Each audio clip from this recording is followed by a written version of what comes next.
As I was saying, these are a lot of moves you probably know already, but just simplified versions, easy ways of doing things that you can show, show to your grandmother, show her how to defend herself, or you can do when you're, drunk, or when you're concussed, or you're wounded, or you're injured. Simple things, really simple moves that everybody can do. Okay, so I need somebody. Let me see. Can I use my first? I'm Gareth. Oof, oof, nice to meet you, thank you. So, first the most basic thing is, all you guys do Jiu Jitsu, so probably if it was a straight up, I titled this class Street Jiu Jitsu. It's kind of just a basic name for self-defense, or Jiu Jitsu when you're walking down the street and some guys attack you or something, so if it was just a normal situation, or one-on-one situation, and someone comes up and they're like, yeah, I want to fight you too. That's Jiu Jitsu. You already trained for that. You know what to do then. You're going to defeat 99% of the population because you practice Brazilian Jiu Jitsu. But the reality of the streets is no one will really do that. They're sneaky, they're cowards, they work in groups, and myself and we'll be having an argument, and hey, I don't think this, and you think that, and we'll be having an argument in the street, and while we're doing that, you run up and hit me, or so you don't really have the, let's go, let's fight, let's do it. So you are often working off the back foot. It's not a matter of, and we can go on about distance control, and if you're 100 meters away, you're in no danger. You're far away enough, you're in no danger. You're close, you're in ranges. You all understand that principle, okay? But one of the most fundamental things you should all practice in every class is basic break falls, scooting, and technical stand-up. They're the most basic things, and they'll save your life really in a situation. So, we're arguing with each other, and then his friend comes up from the side, hits me, knocks me down, or whatever. So the first game we'll play, and you should practice this with your students or practice with your friends in class, is, I get hit from the side while I'm arguing with him, I get knocked down, I'm dazed, you're like, what's going on? And then him and his buddy rush me, and they don't want to pass my guard, they want to kick my head like a football, okay? So your first game, and you can do this with a partner, is when you're on your back, my partner wants to run around my legs and tap me on the head. Okay? The significance of tapping me on the head means, do that again please, if he's got around my legs, around my guard, and he's close enough to tap me on the head, he's definitely close enough to kick me in the head. Okay? So that's the significance of this game. So, just as a prelude, a warm-up game, my partner's trying to get around my guard, I'm trying to, and we be kicking too, right? Kick him in the famous groin shot, do an up kick them wherever you can, don't let them get around your legs, okay? But for our drill, let's not kick each other, let's just push off it, move, and don't let them get to your head, okay? Simple little game, just as a little warm-up prelude, okay? Do that with your partner for 30 seconds. Where you go? Don't engage, I've got a guard passing drill, it's I want to get ready to start and kick them in the head drill. Gonna get 2 guys this time, and one other guy. One more. Okay, so simple game, yeah. So you're arguing with one guy, his friend punches you, and you fall down the ground. They're both going to try and kick you on the ground. So ultimately, I can't fight both of them. They're going to come around eventually. So I got to move. Okay. So scooting, you've all done this before too. Start scooting, get some distance. And the beautiful thing about scooting is, for someone to kick you, they have to plant one foot, and then they kick you. But if you keep scooting, hopefully you can't kick you very much, okay? And then as soon as possible, technical stand-up to stand up. But you can also include, when you're starting to come up into technical stand-up, get your bum off the floor and the knee stomp, okay? Go for the knee kick. It's the easiest target, it's hard to miss, and it doesn't require much flexibility. If you're flexible, sure, kick them high or whatever, but the knee is a lovely target there. Don't kick off the ground, there's no weight behind it. Lift your bum off the floor and kick through their knee.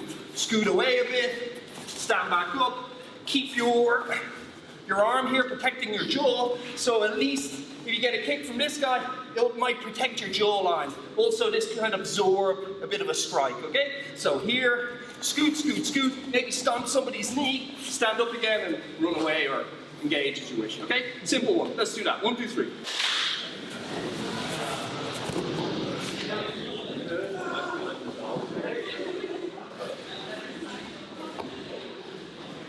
Guys, time, okay. Okay, so that's a simple one. You've all done that move before, just the stomp kick. Just a little side note.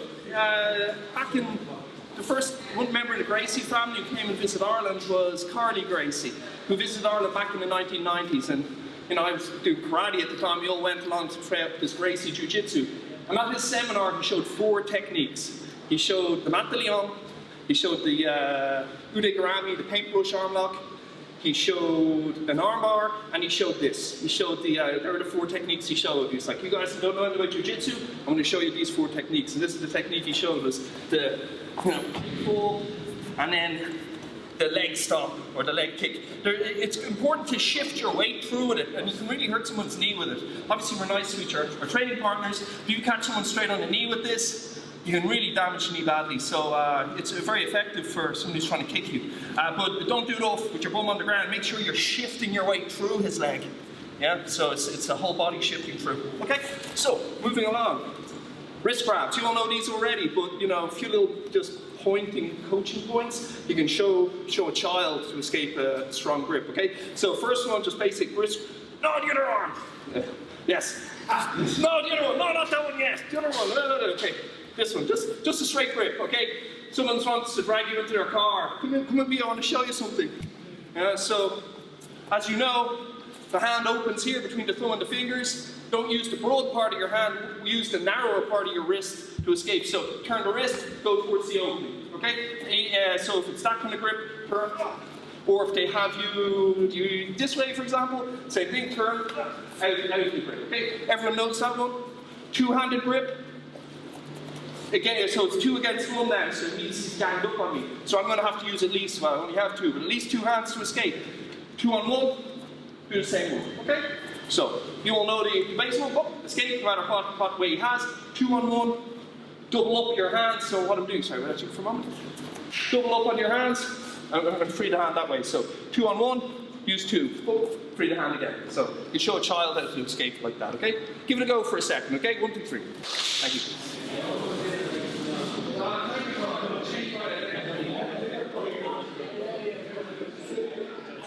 You've all seen those before, okay? So the good things about using those ones, they use leverage because, well, you guys are athletes, or you know, you play sports. You're pretty strong, stronger than the average person. But imagine again, you're a small person, you know, against a bigger person. You want to really use the leverage on that. So just the 2 grip. You know, like I know you guys know multiple grip breaking, but this one uses a lot of leverage against the thumb. Grab at the top of your fist and lever it out, so you don't use too much weight, strength, okay? Because I know you know dozens of ways of doing it, and sport people do it different ways, but this way is simple, uses a lot of leverage. Next one, the straight choke like this. You're all trained athletes, so you kind of know and you're familiar with this, but this is a brute, you know, a bully. Somebody wants to attack a smaller person. You know, this would be my first choice to attack somebody hand on the throat for sure. So this is probably just an aggressive person, somebody who may not have the same kind of skills you have. So, you know, I know this wouldn't be your first option either, probably, to attack somebody, but this is common enough for a bigger bully to do. Okay, so here, 2 hands, hands high. They have forward momentum, back step to turn, and remember, like any armbar, baby finger is up in this case, so it's that you know that his elbow is straight. Obviously, if his hand is like this, it's bending too much. So we want to have it like we would with an armbar. And use your body weight rather than pulling so much with the arms. Just trap everything tight and sit into it, okay? And of course you could, you know, fold into it too, okay? Pull the arm up and just fold onto it. Okay, so everyone got that pretty well. Next one is, oh yeah, if someone grabs someone by the hair, I don't have this worry. But if someone has long hair, again, oh, your hair is pretty long, you know, this is common enough, okay? The hair grab, same thing really. But don't try and detach their hand from the hair because that's going to be painful. The key is to connect, keep the hand on the hair. So they grab my hair, I don't want to try and separate it. I want to just keep them connected, and then it's pretty much the same technique. Stepping in and squatting into the straight arm lock. Okay? So hair grab, same idea. Yeah, try that a couple of times too. Okay, the hair grab. Okay, 1, 2, 3. Nobody did that. Don't try and separate it.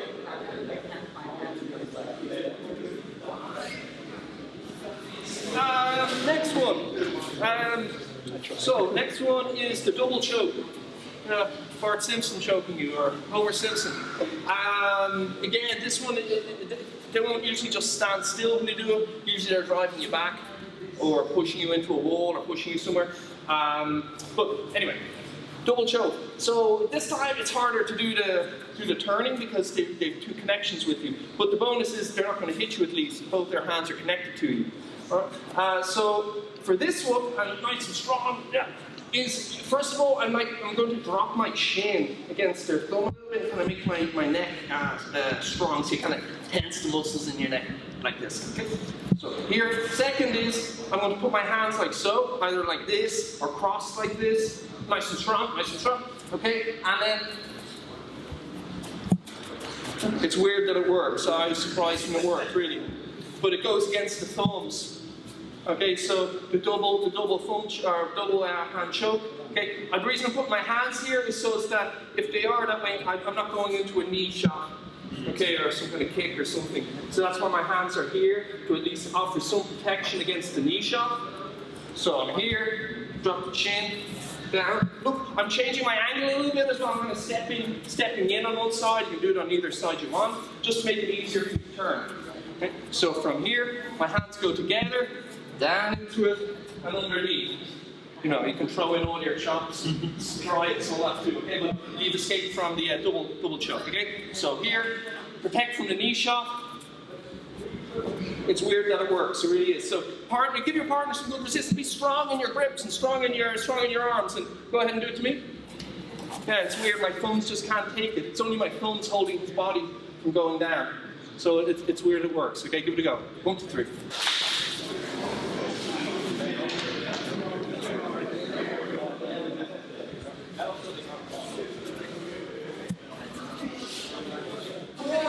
Rather than don't try and pull back too soon, okay? If I try and, pull back too soon, then you can follow me with the choke. I'm actually coming forward because then his thumbs can't support my whole body weight. So it's you using yourself against two thumbs. It shouldn't be any contest. So go, when you've got the choke, block, push down, and come out. And for sure then, if you need to strike them or all that kind of stuff, feel free. But to escape the initial choke, don't try and go back away from it because they'll just follow you forward. They'll fall backwards or something. Go forward into it, and the choke doesn't work anymore. Okay? 1 more minute on that, please. 1, 2, 3.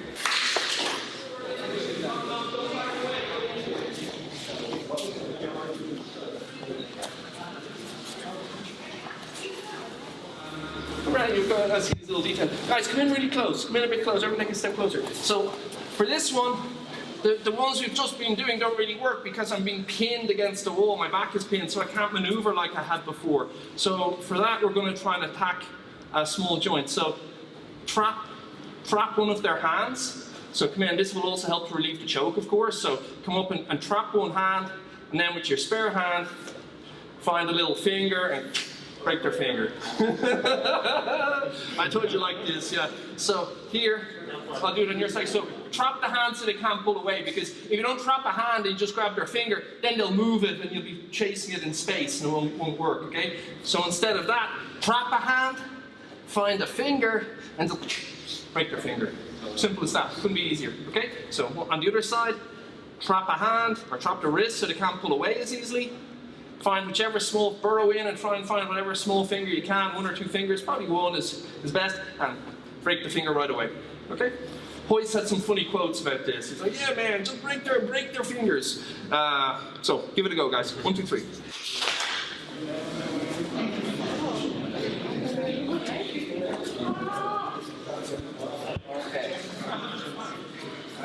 Fine, really good. There's a 31 for you.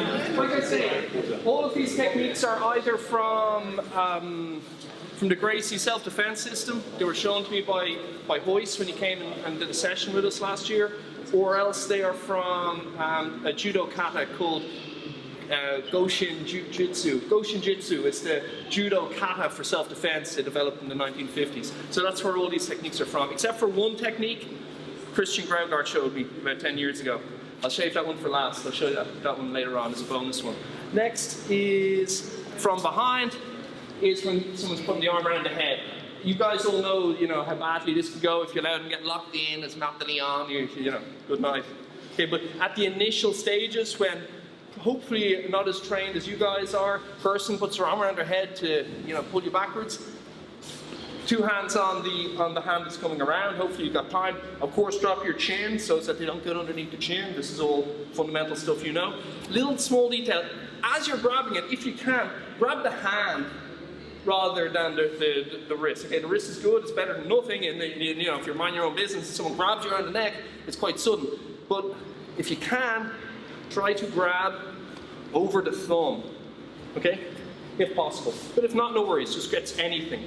So get over the thumb if you can, or just the wrist if time is just like this. Drop the chin to the chest, and then you can, sometimes people include a foot stomp in this. You know, if you're wearing high heels, that'd be pretty painful too, you know, guys and girls. So you can stomp on someone's foot, and then it's a step out to the side, and a duck out, okay, out to here. Now, there are various cool ways of moving from here, all you Jiu Jitsu guys know, but most basic and fundamental one is just to push someone to the ground with a, and then, you know, run away or whatever. If you want to get fancy, you can do other things.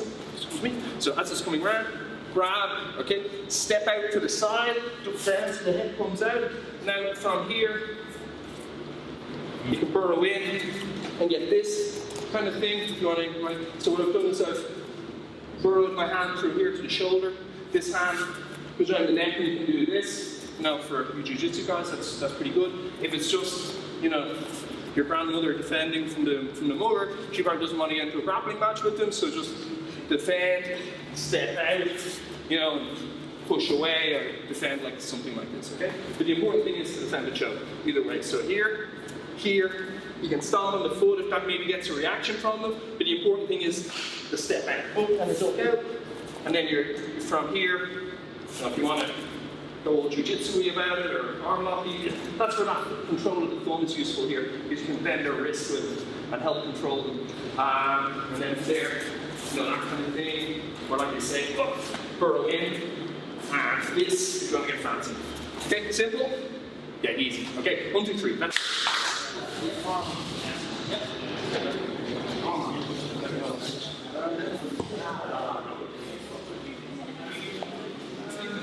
a few more to go through. So we've got to grab from behind, so around the neck, defend the neck, obviously, drop the chin to the chest, keep everything nice and tight. For this, you know, rotate out, and you've got a bunch of options. A few people were asking me about the one that I did, and the one that I just did at the air was when I had this kind of grip. If you can, I'm creating space so you can see, but this hand would slide up to their shoulder here, and this arm here goes across the neck, and then you pull them back.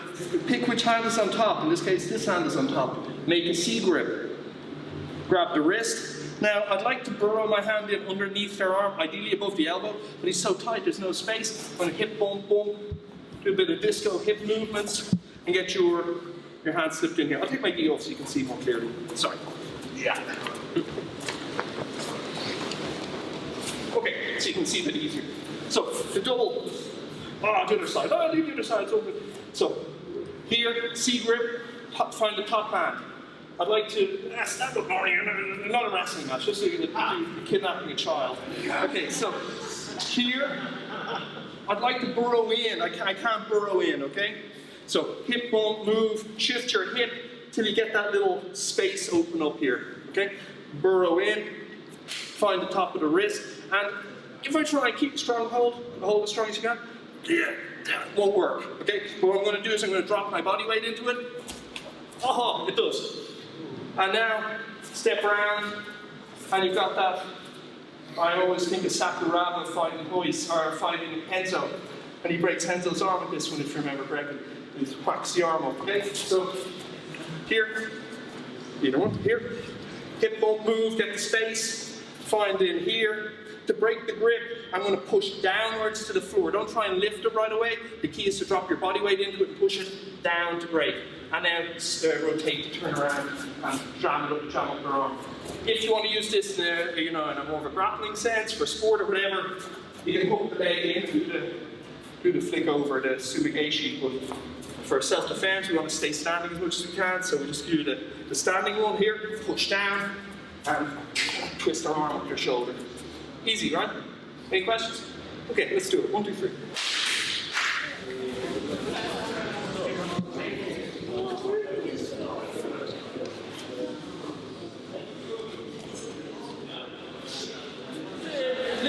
comment on that technique, okay, you can use for more for a grappling match. So the hand that's on top, grab the hand that's on top. If he has space, sure, just stick your hand in. But if he's really tight, move your hips, bump your hips, find a gap here. Now, when you want to separate these grips, push it downwards to the floor. You drop your weight behind it, like so. Now, as we did the kind of self-defense one of shoving the hand up his back. But for a grappling match, what I would do, because most guys will roll before you do that, right? If I try and do this in a grappling match, go ahead and roll. Yeah, he'll roll, and now we're back into our Jiu Jitsu match. So in a Jiu Jitsu match, what I would do for here, boom, we're here, we've separated. As soon as you separate, hook inside the foot, pop. Come up on top and do all the cool moves, from there. Okay? So that's just a little addition you can add in for a Jiu Jitsu match, okay? Because that's what a Jiu Jitsu guy will do, is he'll roll. But hopefully, the guy who's just trying to drag me into a van doesn't know Jiu Jitsu so well. So when I bring his arm to his back, I'll just break his shoulder, hopefully. Okay? If you roll, so be it. Okay? So try it. So one more time with sumigation. Here, trap, here, hop. Don't turn around. So right away from here, just to be quick, this goes inside. Hook foot above the knee here, and then this foot is going to hop. So our hips are facing opposite directions. Okay? And then I just sit down, flick, and then use this, come up on top and do all the good stuff. Okay? Try that a couple of times, please, guys. 1, 2, 3.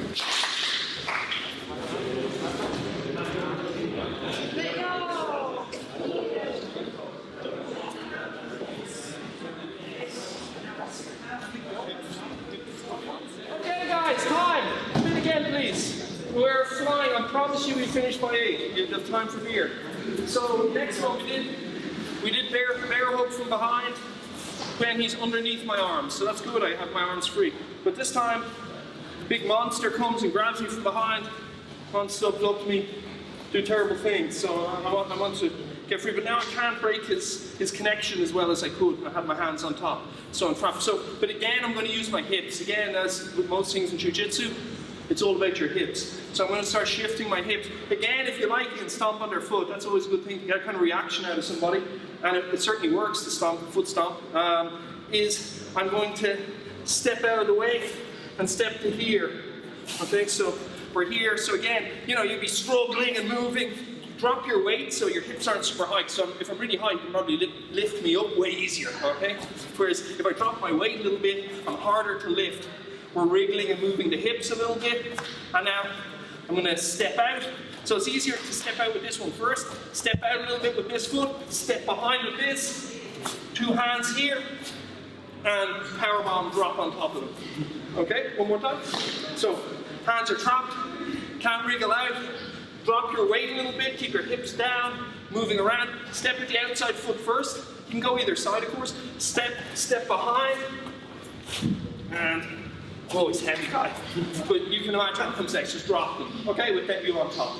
Big, heavy wrestling move. Easy? Let's do it. 1, 2, 3. And remember, if they're really big, you don't have to lift them up. You can just kind of drive them in that direction and knock them over, okay? If they're huge, so pick them up. Time, guys, just one little detail on that. A few people have asked me. I'd just like to show you. So, the double bear hug over your arms. So, like I say, important, so they don't lift me up. Drop your weight, shift your hips, be moving around, wriggling, fighting, trying to struggle free and everything. Step with the outside leg, and this leg, this is the important leg. It's not really I'm lifting them with my arms, it's more that I'm taking them back over this knee, which is behind their knee. Okay, so, you're going to hurt your back trying to lift someone like this. It's not really a lift, it's more that this leg here goes behind their knee and they're being tripped over that. So it's more that I'm blocking their legs here and now I'm leaning back into them. Sorry. You get the idea? If you can lift them, cool, but don't waste the energy. Bring them over the knee that's blocking their leg. Okay? Okay, 1, 2, 3. 1 more minute.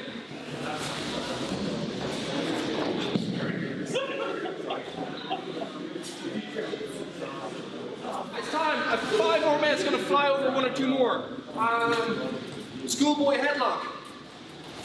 Yeah, the standard headlock everyone knows, and everyone's either been put in or done somebody in school or whatever.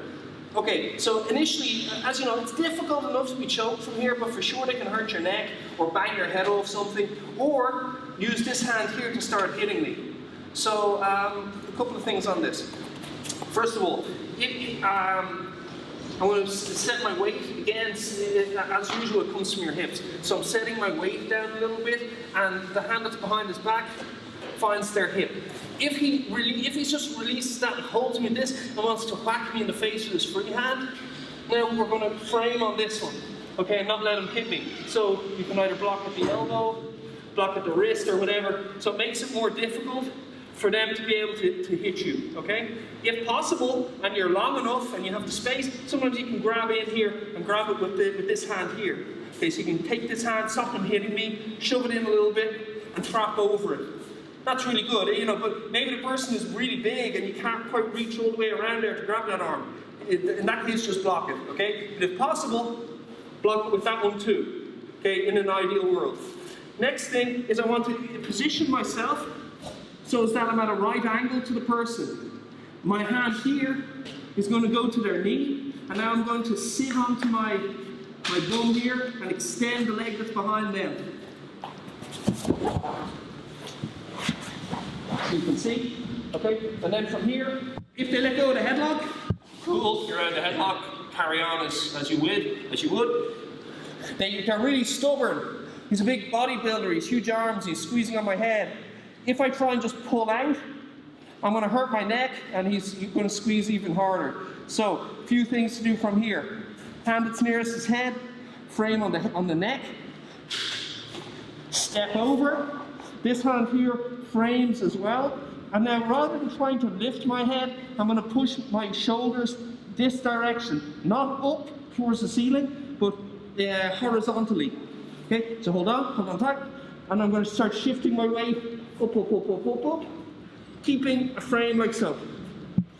Eventually the arm will release. You can keep coming, and then you're into, you know, arm situation. Okay, again. So do a meter stuff. So schoolboy headlock. Okay. So first of all, get your hips down a little bit. If they're going to hit you with that arm, try and block that strike, okay? Don't let them hit you, so you can control that arm with this, or at the elbow. If you're long enough, if you can reach, maybe you can block it like so, okay? If not, no worries, just use this hand here to try and control their hip. Okay, step so that you're at a right angle to them. This hand blocks the knee, leg behind goes straight, and I sit, and oh, little detail, I turn my head into them to help to steer them onto their back. You don't want to pull them on top of you, that's a bad thing, yeah? So make sure you're using them as a pillow, or a cushion. So I'm here, if I can block it with this, great, if not, just hold the hip, stand square to them, sit, look into them, bring them in this direction, turn it so you can see. They're keeping the headlock, hand here, step over.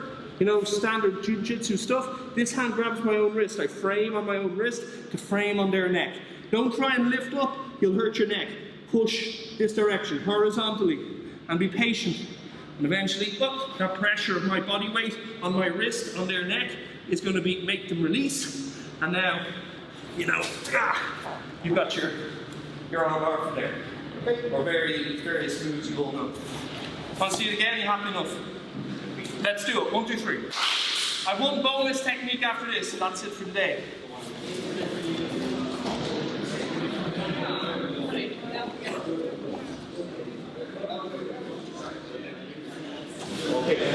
Okay, guys, sorry, time. I know it's just 8 o'clock now, so I know everyone wants to go in the puck roll. I'm going to show you my final bonus technique. Like I said, all the stuff I've done today, obviously I didn't invent any of it. All the self-defense ones either came from Hoist Gracie, who showed us it all in the seminar last year, or it's from the Goshin Jitsu kata from judo. They're the two sources of all the stuff you've seen there this evening, except for this one technique, which I'm sure those guys know too, but Christian Gaugard showed me this one back in about 10 years ago in Denmark. So this is, as you all know, you all practice Jiu Jitsu, you know, tons of chokes with the collar grips and with the jackets. And that will cross over if somebody is wearing a denim jacket, a leather jacket, a business suit, whatever it is. You can do most of your chokes. However, with a t-shirt, you will find, especially if it's an H&M, I don't know if it's H&M, it's Gucci, but an H&M, all those kind of cheap fashion shirts, they're very flimsy material. So when you go to do one of your cool Jiu-Jitsu chokes, chances are the jacket or shirt will just rip to pieces. So here's a little trick. So again, I'm being attacked by let's say a sexual assault or something. So I'm getting attacked here. And like I say, most of the chokes won't work because the t-shirt is too weak. So a little tip for you is to reach down and bunch up their t-shirt. So as that, you get a little kind of rope, a little cotton rope we have created. Because if I try, like I say, this, I don't rip his t-shirt, but this will just rip a t-shirt, probably won't choke him. If it was a denim jacket, maybe, or for sure with a denim jacket, but with a t-shirt like this, very unlikely. So you're here, they're down, attacking me or whatever, bunch up the t-shirt. Now you have a nice cotton rope, here, and you can do your normal chokes, or whatever kind of chokes you like to do, okay? So that's a quick tip for you. So bunch up the t-shirt, create a rope, and then you can do like a baseball choke. Okay? Easy one. You got a lot of you don't have t-shirts on, so it won't work, but you get the idea, you see the principle, and you all know tons of chokes. So that's it, just bunch up the material, there's your rope, and there's your choke. Okay, that's the last technique of the day. So, thank you guys for coming down. I really appreciate everyone coming. I know it's probably all stuff you know already, but hopefully a few simplified versions that you can show a child or a grandmother or whoever needs to learn these things. Everybody, hopefully. Or hopefully not, but everyone should learn it anyway. So thanks very much, guys. Thank you.